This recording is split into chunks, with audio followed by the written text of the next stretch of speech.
Olá, amigos! Estamos aqui com mais um episódio do Sampa Mais Digital, o podcast da Abrad.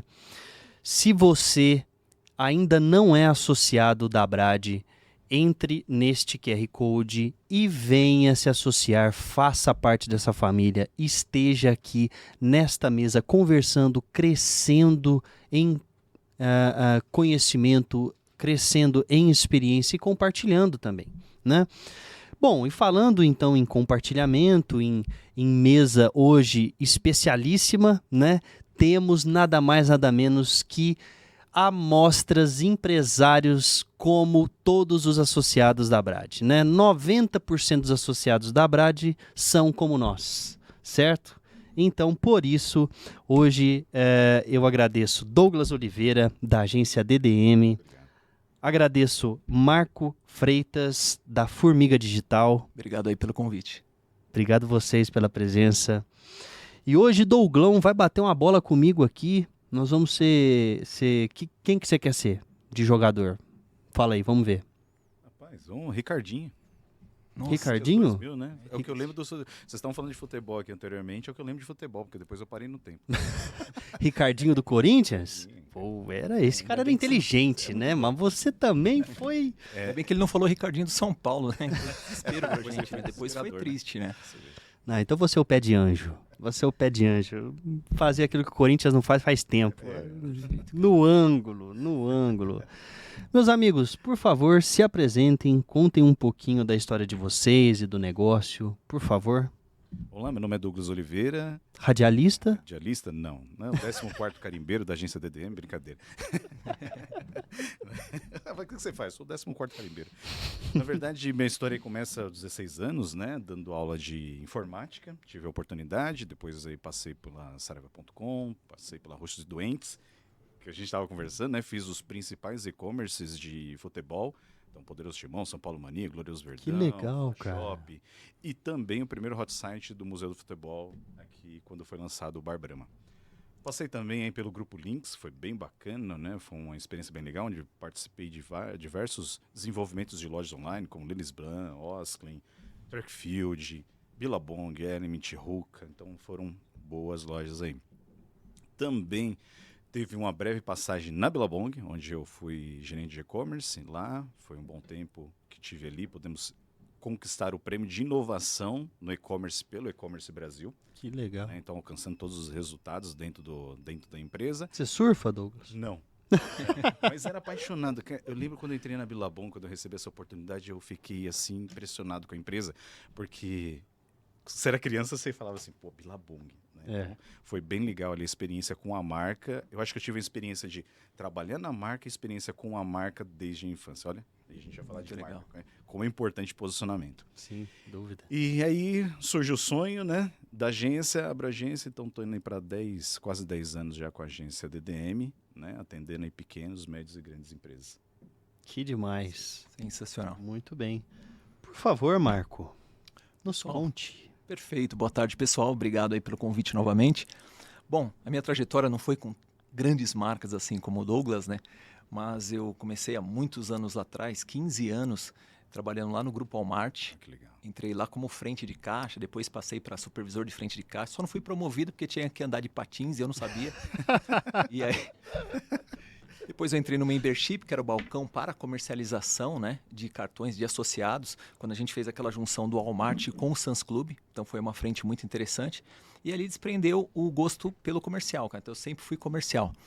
Fui me aventurar no impresso, então eu fui para uma gráfica chamada Tá Na Mão, que era uma gráfica regional. E lá aprendi tudo que tinha que fazer numa gráfica, desde guilhotina até cortar, até a gente enterrar as revistas que a gente errava para o chefe não dar bronca na gente. E depois eu fui para o offline mesmo, propriamente dito. Eu trabalhei aqui, não sei, eu tenho 43 anos, né? Então eu trabalhei com páginas amarelas, acreditem. Eu trabalhei com o Guia Mais, que era aquele do São Longuinho, que você fazia pedido, dava 3 pulinhos e aparecia lá o chaveiro, né? Com um toque de mágica. E depois eu fui para a Listel, que teve uma fusão das empresas. E ali, assim, eu já via o mercado falando sobre digital, sobre e-commerce, sobre inclusão, sobre conceito de cooperativismo, compra coletiva. Estava chegando um tal de peixe urbano, provavelmente vocês lembram. E aí eu dei até essas ideias, né, para o diretor, para a gente entrar no digital, etc, coisa e tal. Ele era muito conservador, etc. A gente não conseguiu evoluir. Então, depois de 6, 7 anos que eu fiquei na empresa, pedi para ser mandado embora, fizemos um acordo, etc.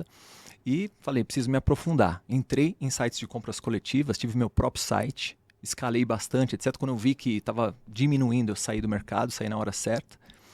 E quando eu voltei para marketing e publicidade, né, que eu quis empreender, entrei no ramo de empreendedorismo, junto com um amigo meu que era designer, inclusive. Então eu vendia, ele fazia. Ele era web designer, que hoje é mosca branca, né?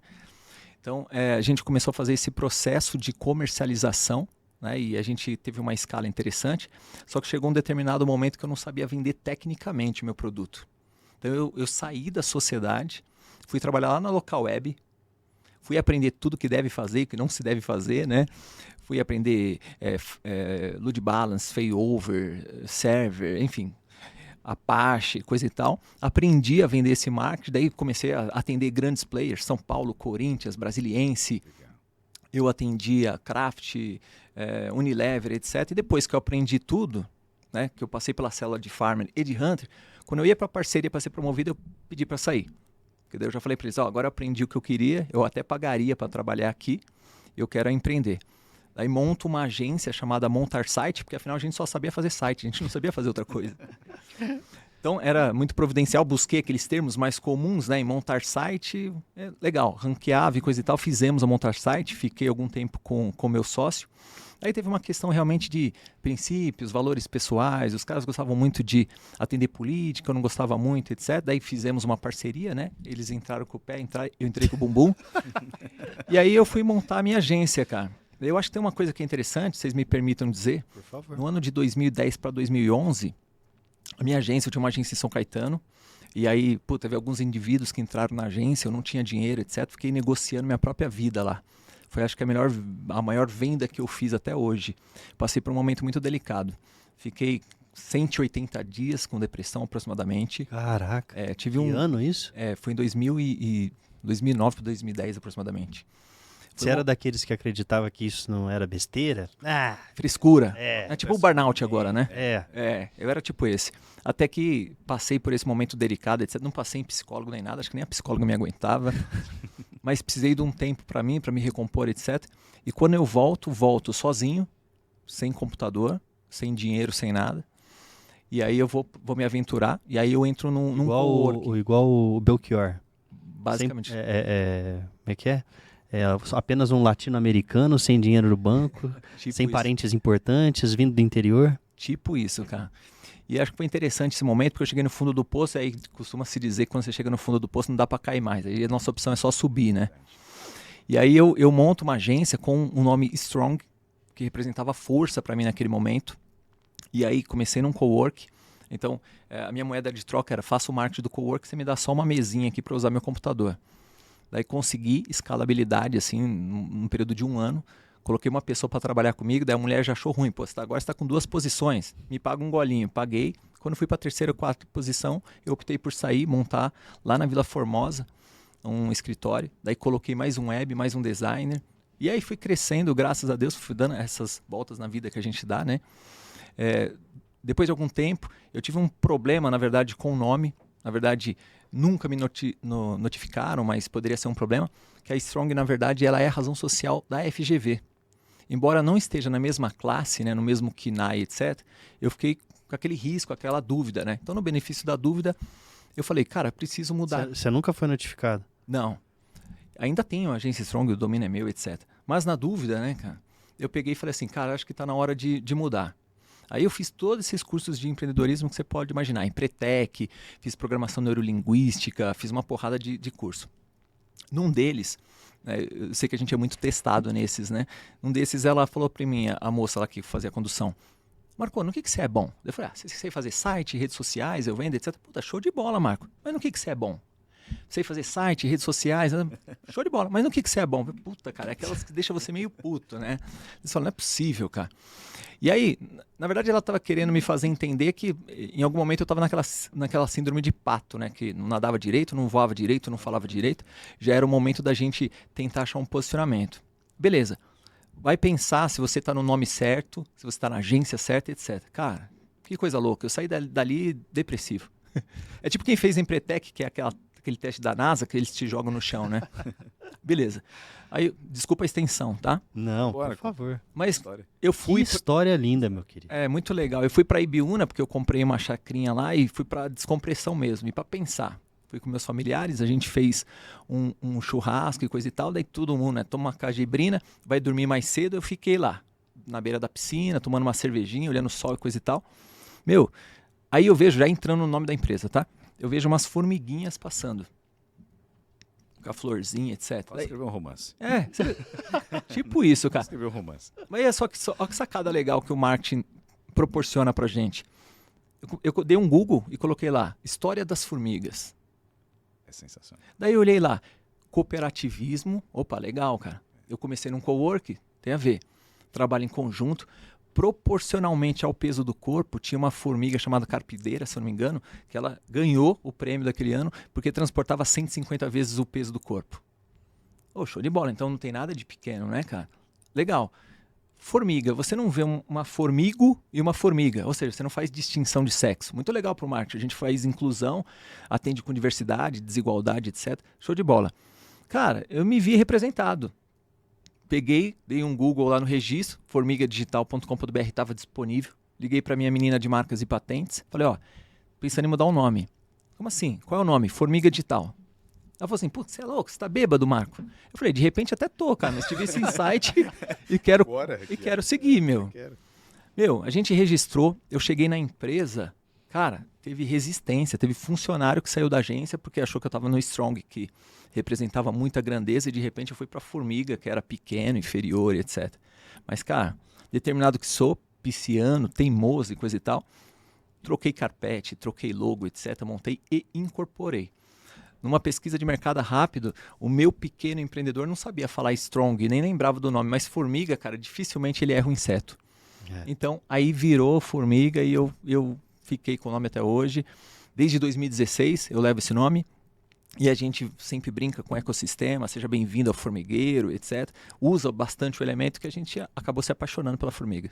Cara, que história. Nem começamos e, cara... Você tá falando disso, eu lembrei de uma frase que, sei lá, foi inspirado muitos anos, que é profunda é tornar o simples espetacular.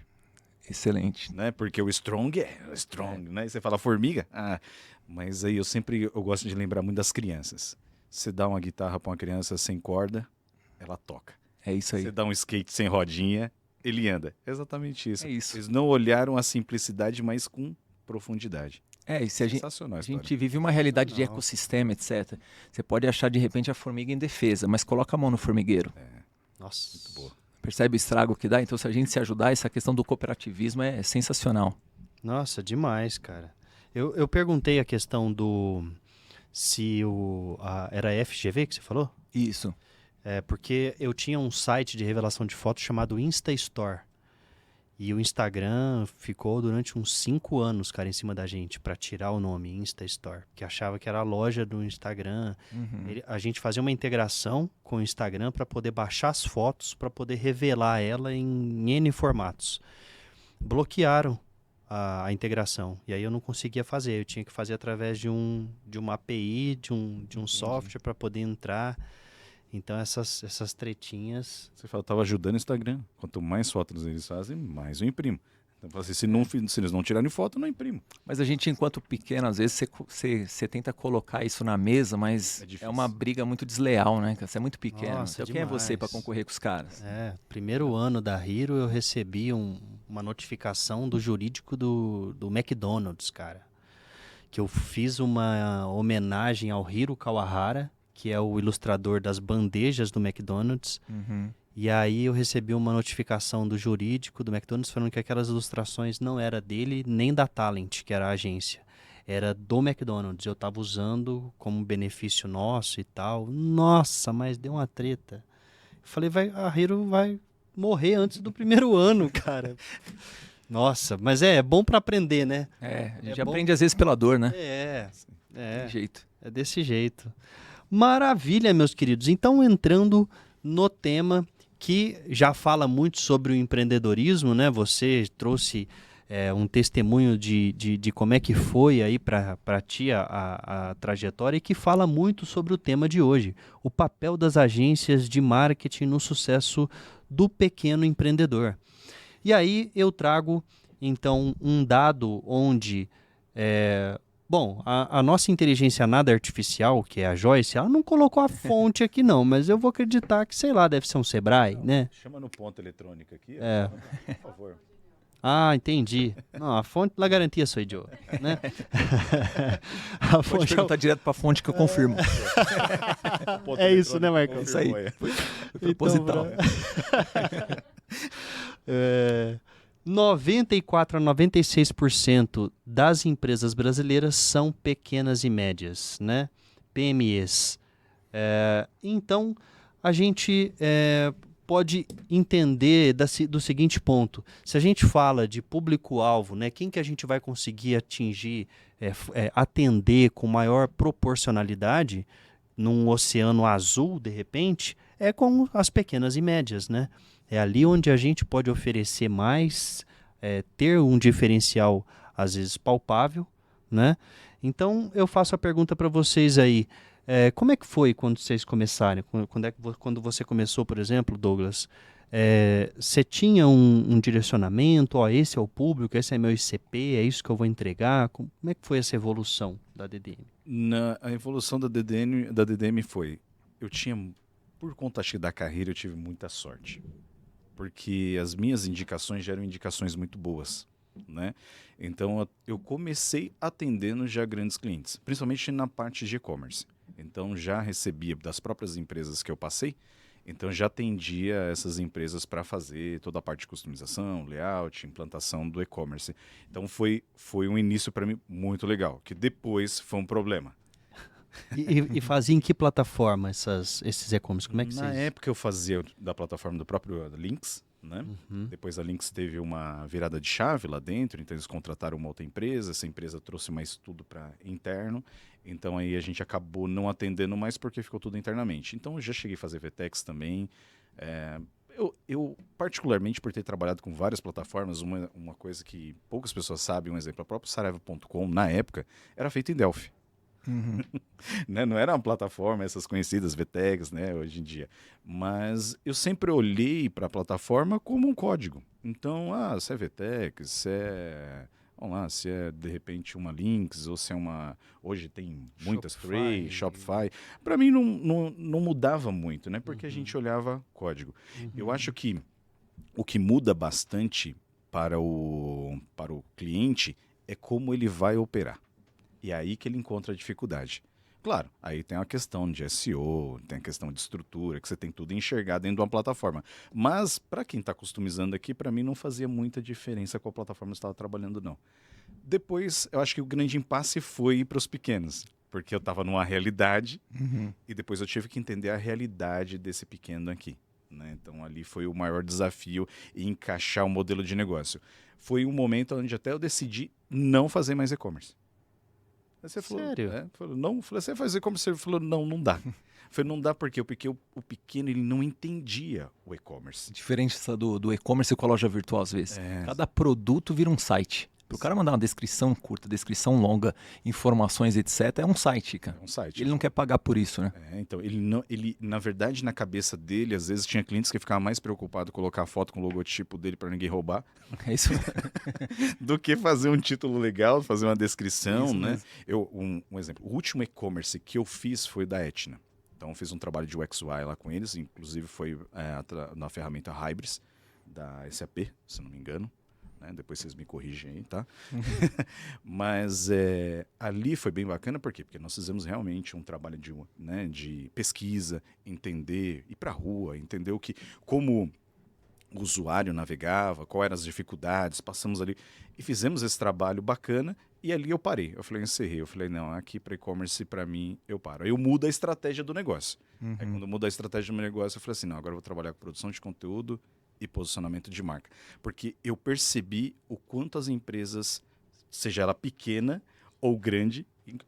tem um detalhe aqui. Eu fui nesses dias numa indústria, não posso falar só o nome, 170 anos, 7ª geração, eles não fazem marketing. Nossa. Caramba. É grande. É doideira. E assim, tem hoje pequenas empresas também que eles não entendem, porque o marketing deveria ser a primeira coisa a ser feita, mas a gente percebe que eles deixam por último, porque quando eles estão preocupados com a venda e a venda não está acontecendo. Verdade. Eu estava até conversando com o pessoal hoje, e entendendo muito assim, qual que é o seu ICP, né? Qual que é o seu cliente ideal? E aí a conversa era tipo, mas espera aí, a Hero tem mínimo, um valor mínimo e tal? Eu digo não, ela tem um valor mínimo de consciência de investidor, né? No sentido de anúncio, ou de consciência de marketing, maturidade digital. Tendo isso, o negócio pode nem existir. Uhum. O cara, eu quero construir um branding, quero montar alguma coisa, beleza, ele vai entender o valor e vai conseguir entender que o meu preço não é caro. Uhum. Agora, se o cara não der valor para isso e dizer, não, qualquer coisinha aí, meu negócio é outro, igual essa indústria que você falou, não serve. E aí a indústria que é grande também e que não dá valor no marketing porque ela cresceu de outra forma e é legítimo, mas também não serve, Uhum. né? Porque não dá valor para aquilo ali que você faz. Não, é até o contrário. Na verdade, eles tentaram fazer, só que eles não encontraram uma agência que entendesse o modelo deles. Entendi.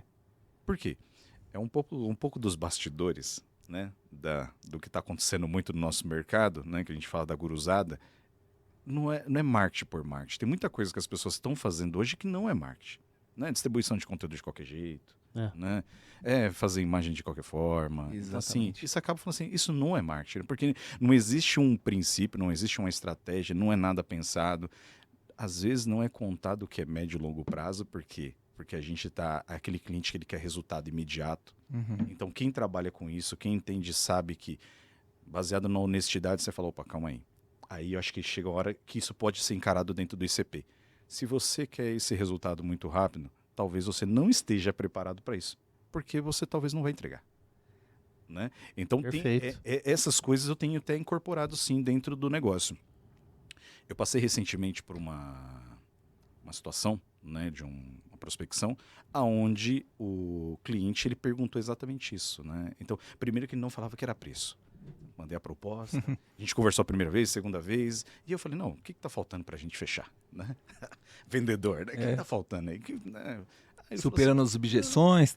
Não, estou vendo aqui, eu estou pensando. Eu falei, mas o que você está pensando? O que você precisa hoje? E o Pablo Marçal, começa com como?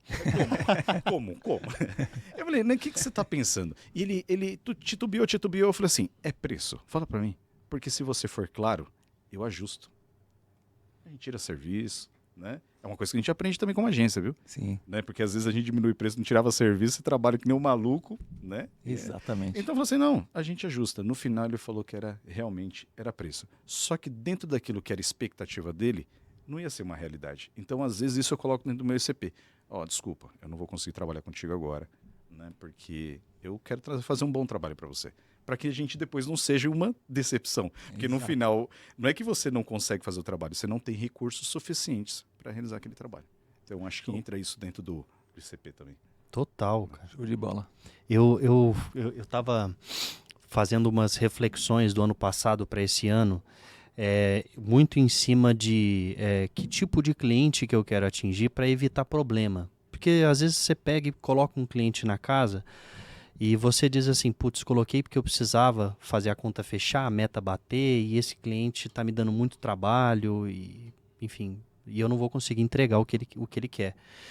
E aí, cara, a gente entendeu, a gente passou por algumas consultorias, até de associados da Brad, que eu entendi o seguinte, quando lá na Hero a gente precifica por hora, né? Então o cara compra uma quantidade de horas como se fosse um pré-pago e pode dar mais, pode dar menos. Então é uma estimativa aquele orçamento. Legal. E aí no fim do projeto ele vai pagar eventualmente horas excedentes ou não.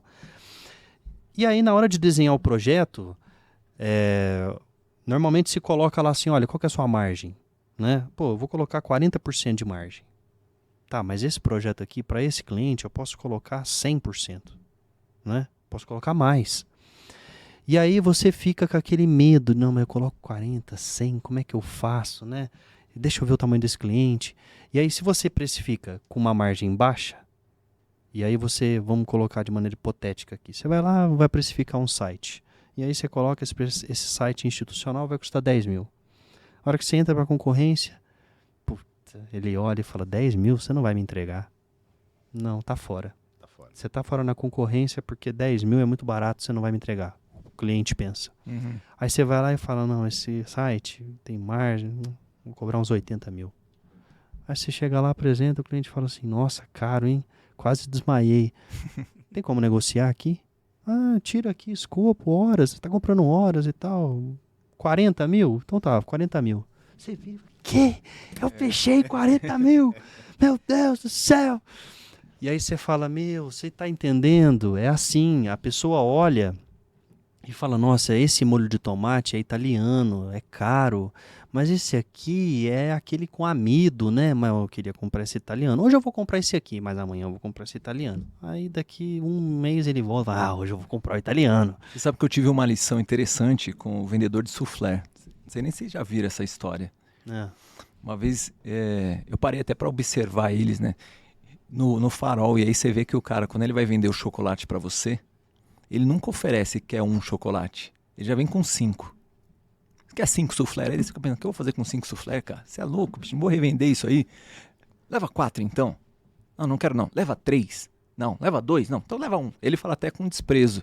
Você acaba comprando, cara, o objetivo dele era 1, mas ele começou com 5 para quê?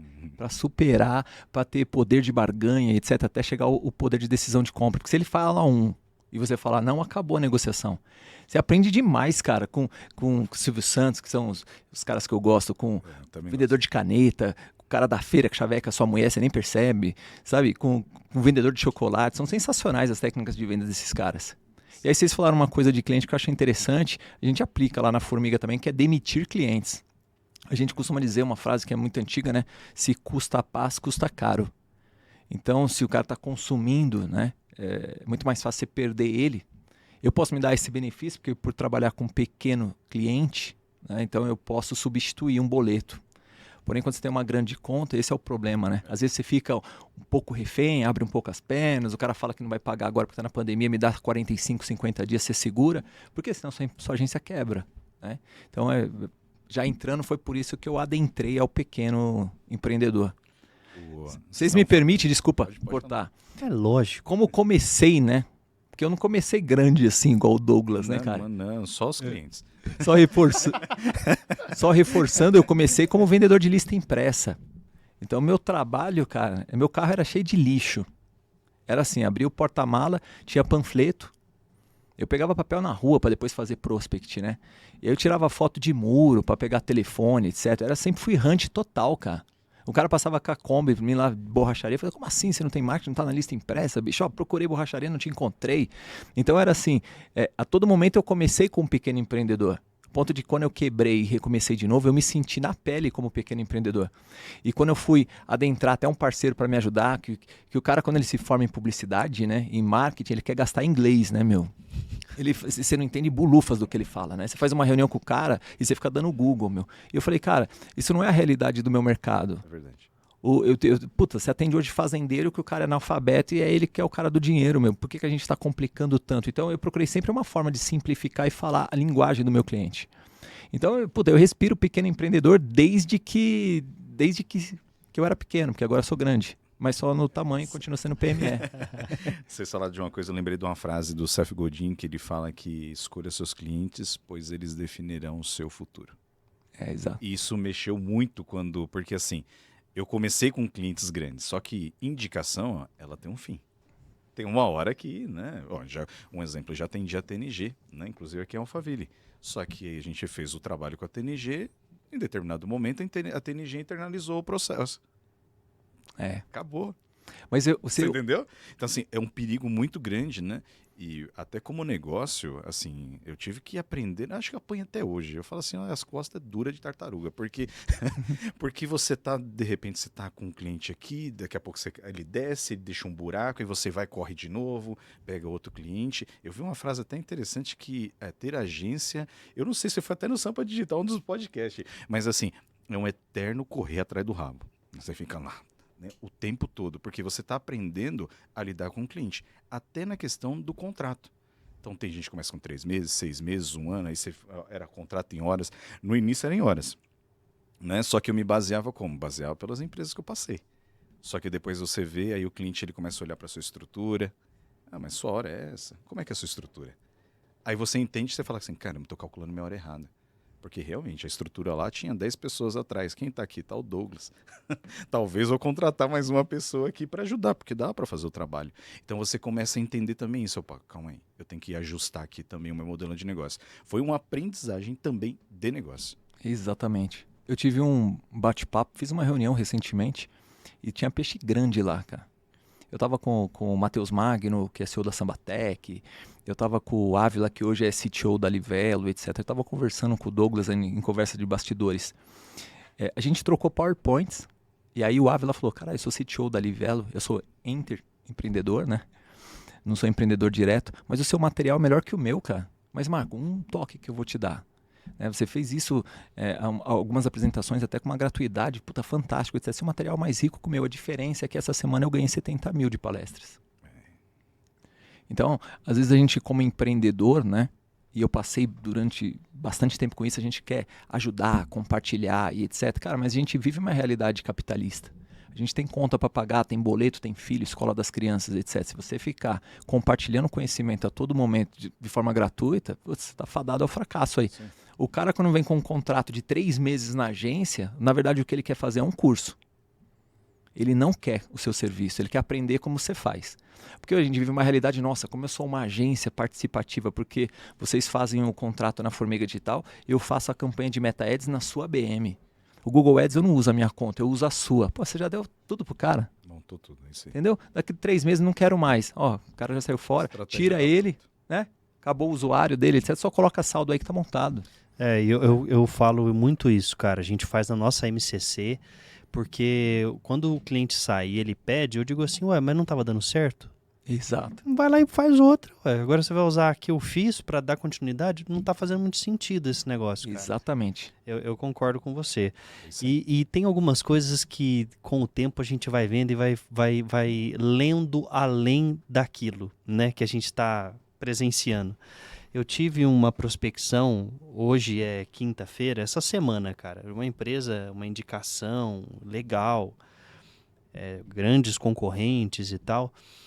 E aí o cara queria um site novo, uma estrutura de um site grande e também depois um lançamento desse site.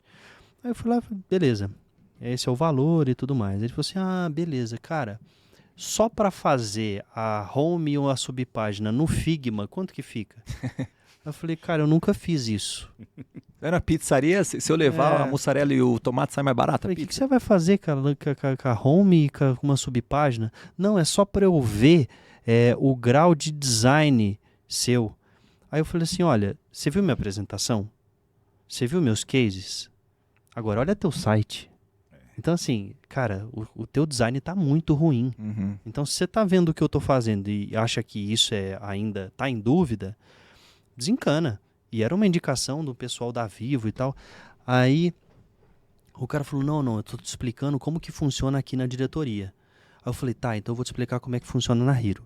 Você compra horas. Você quer comprar isso aí? Isso aí vai dar, sei lá, 80 horas. Beleza? E aí você faz o que você quiser. Porque na Rock Content você faz assim, né? Você vai lá, compra o crédito e depois compra os textos com fornecedores.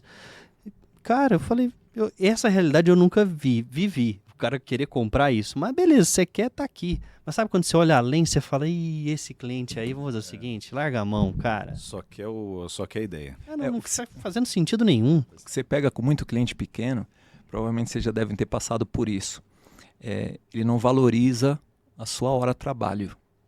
Então, é muito comum que hoje você pega um cliente e você fala para ele, você tem que investir 10 mil, 20 mil, 30 mil de Google Ads, e o cara investe, assim, sem reclamar. Ah, como é que eu faço? Boleto, cartão, Pix, etc. Aí você fala, mas meu custo no horário é 3 pau.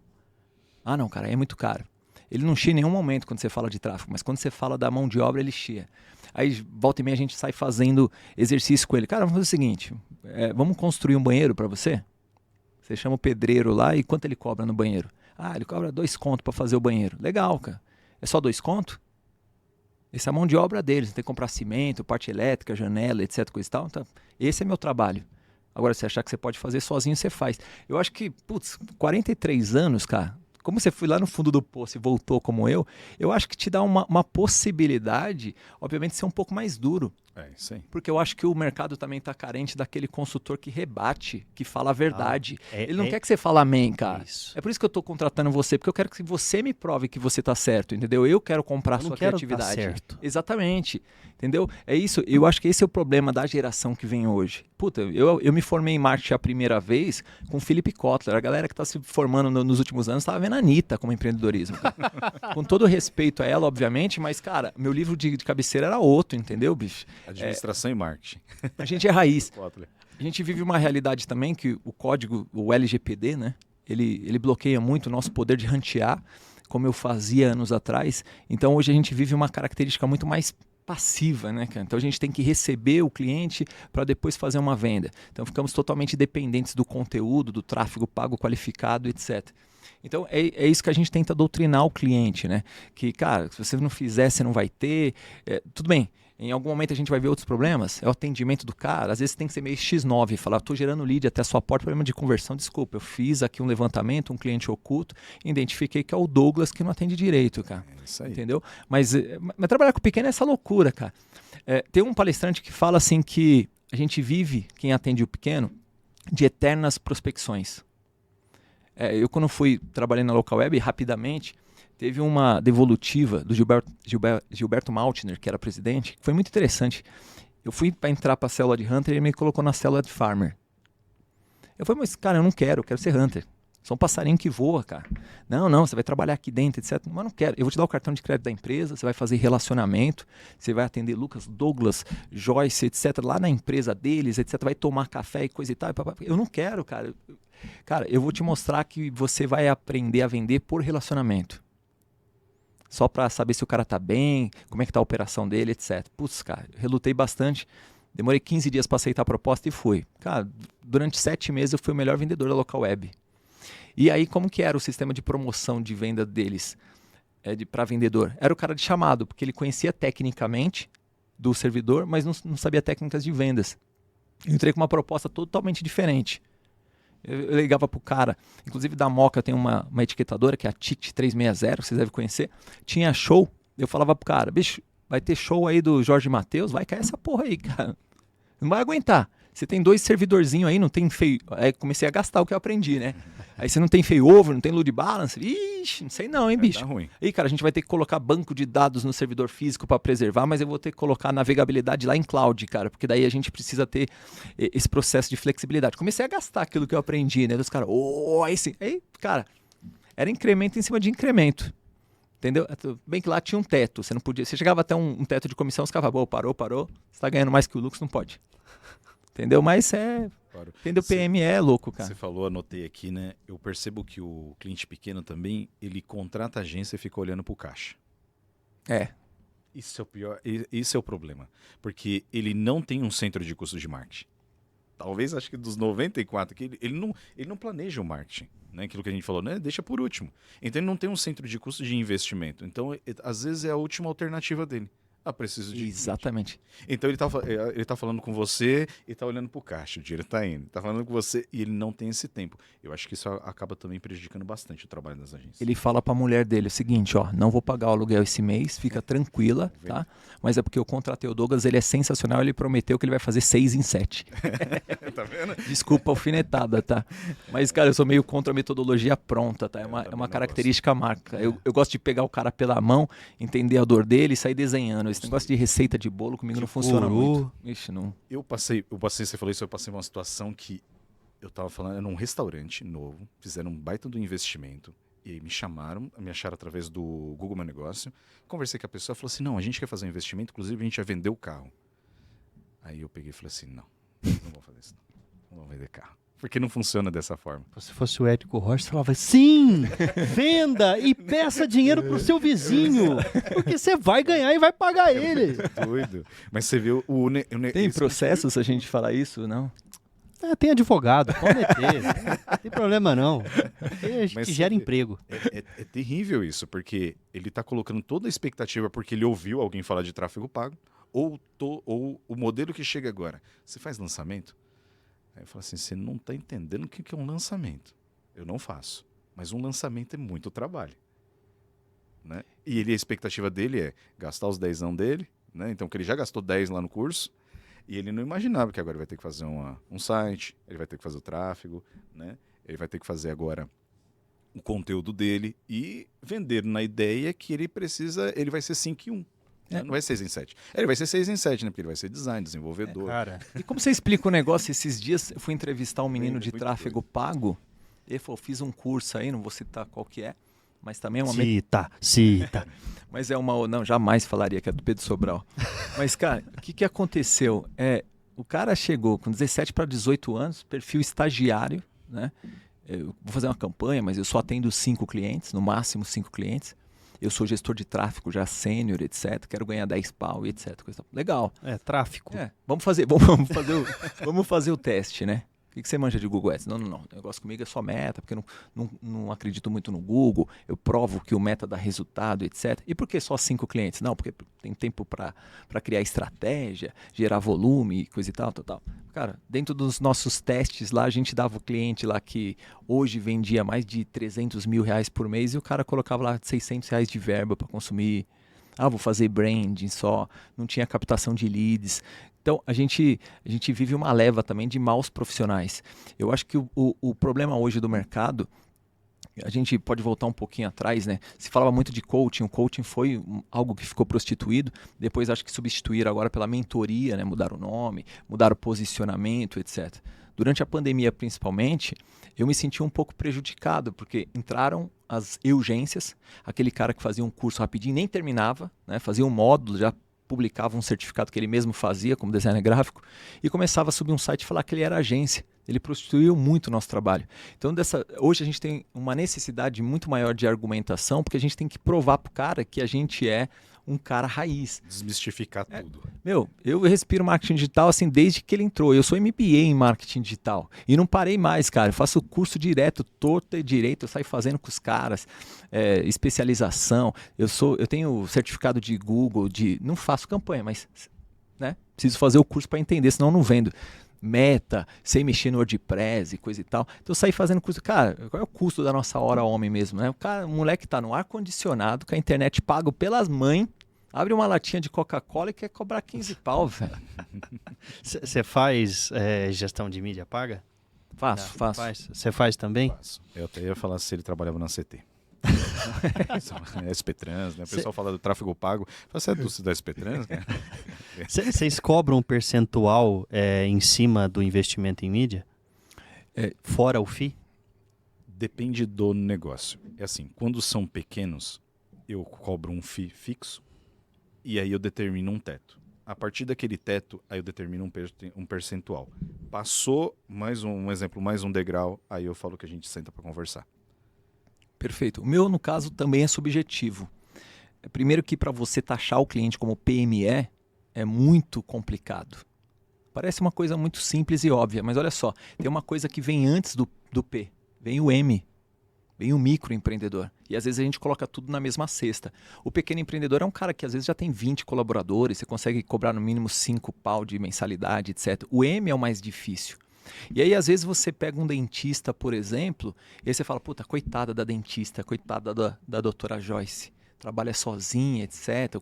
Deve ser difícil, né? Aí você vai fazer um orçamento na boca, eu sei porque eu fiz uma permuta, tá? Lá e aí fiz um tratamento, ela colocou faceta de resina na minha boca, ficou etc, bonito, coisa e tal. Ficou show, né? Eu não quis fazer porcelana, senão ia ficar igual o jogador lá, É que chama? Joga No Máscara. Pode ser.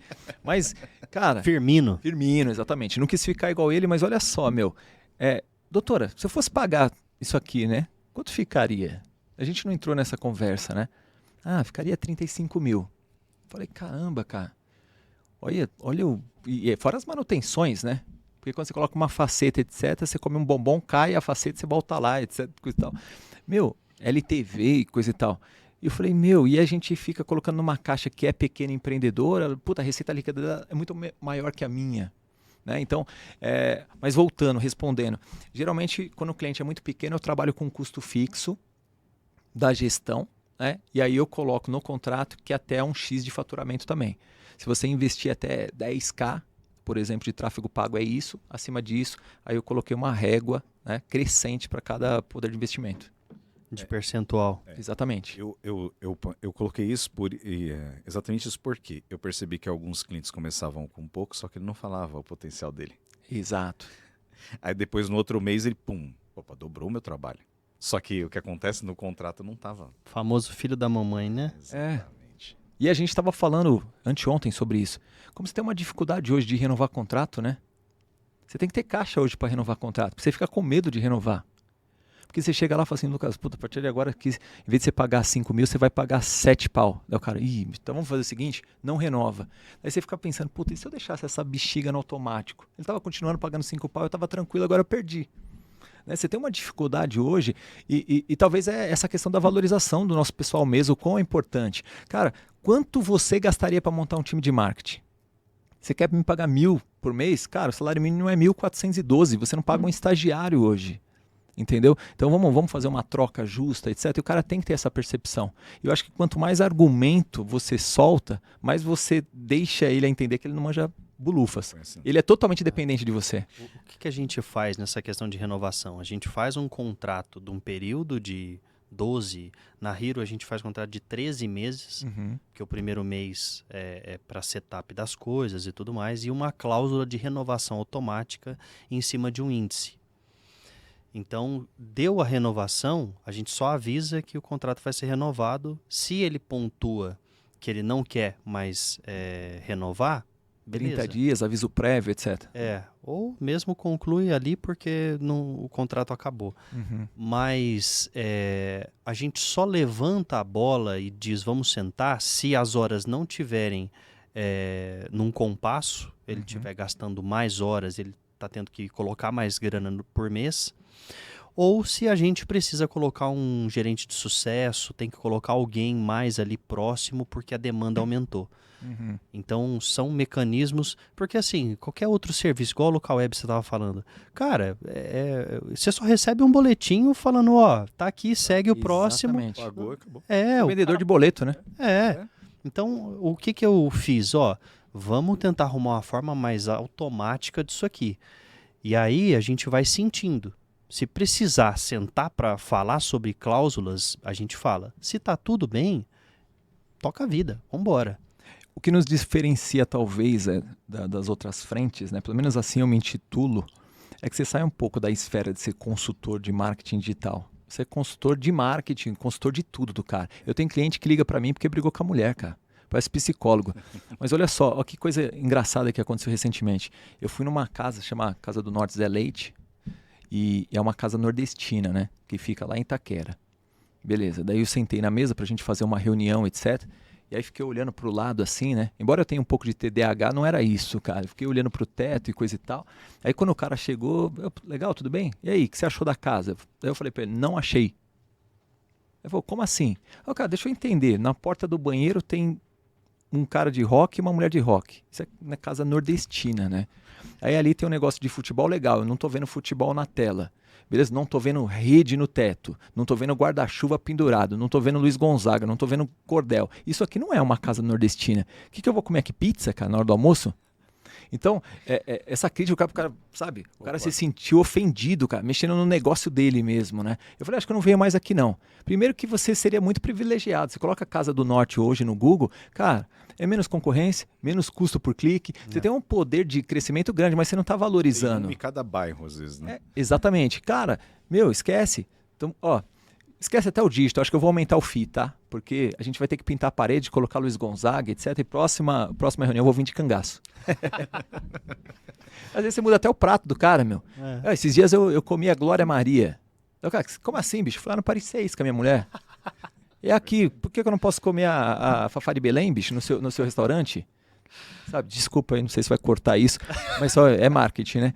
Então, fui hipotético. São pratos, nome de pratos. Exato. A gente poderia ter trocado, né, cara, o nome do prato. Aqui, você é muito criativo, viu, cara? Me dá um arroz, feijão, batata frita e polenta. Não, coloca o nome de Feijoada qualquer no coisa sábado. aí. É, meu. No domingo. Ou no Ah, me dá um alagoano aí. Pronto, acabou, né? Total. Eu acho que a nossa consultoria excede marketing, né? Excede comunicação. A gente entra no business mesmo, em vendas, sem dúvida. Eu gosto de falar bastante para os clientes que eles falam, você faz marketing digital? Eu falo, não, eu faço marketing no digital. Exato. Você fala com essa voz? Não, eu... Como é que é? Eu falo, não, eu faço marketing no digital. Caramba, cara. Eu já comprei, tem maquininha aí, meu querido. Que isso? Não sabia que eu tinha esse lado homo também. Cara. Confesso, arrepiei. Então, porque é interessante, porque hoje eles falam assim, até quando fala sobre construção de marca, você está construindo marca só no online? Não, você tem que construir no offline também. Exatamente. O Ávila falou um negócio muito legal ontem. Outro termo, matemarketing. De matemática? Exatamente, é fazer o cara fazer conta mesmo, etc. Porque os caras fazem marketing de qualquer jeito, hoje não sabe custo por lead, não sabe qual é o CAC, não sabe qual é o ROI, não sabe absolutamente nada disso, né? Então quando você mostra isso pro cara, puta, ele acaba mandando embora hoje uma célula de comercial e vai para automatização. Hoje eu tive a oportunidade de manhã de falar sobre Eu análise... vi que você palestrou. Hoje cedo. Legal, cara. Análise de dados no marketing. Por que eu levantei essa bola? Eu participo de um grupo de network nas quintas-feiras e teve uma rodada. Quinta-feira é BNI, deve ser 7 horas da Não, manhã. não é BNI, Toma não. café lá. É quase BNI. Não é não? É quase, o mesmo modelo de negócio. Mas assim, o interessante foi que eles fizeram uma rodada, foi mais de 60 empresários, e tinha algumas perguntas, quais eram os pontos que eles tinham mais dificuldade. E 10% escolheram marketing e análise de dados. Eu olhei e eu falei assim, tem uma oportunidade aqui para eu falar, já que era a minha apresentação. Eu falei, vou falar sobre né, análise de dados. Por quê? Porque eles escolheram marketing, criar um planejamento de marketing claro e definido. Aí eu pensei, como é que você cria um planejamento de marketing claro e definido se você não olha número? A primeira coisa que eu aprendi, né, na Billabong, quando estava lá, eu tive a oportunidade de trabalhar com o Leonardo Santos, que é o dono da Semantics, né, empresa de Big Data, que é, os números falam.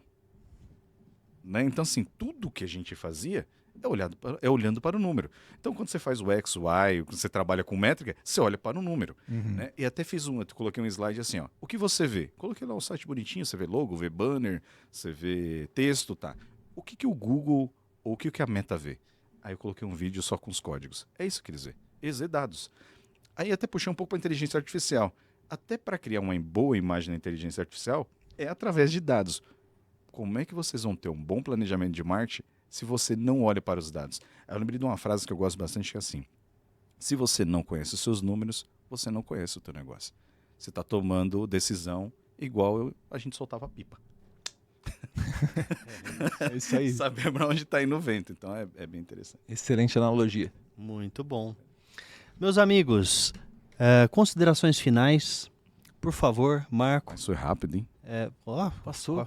Eu falo para vocês que 1 hora evapora. Muito rápido. Exatamente. Por favor, orientações para outros empreendedores que estão aí nas mesmas aflições que a gente. Exatamente. Eu acho que primeiramente é você escolher, né, a função e o posicionamento para ver onde você se adequa melhor.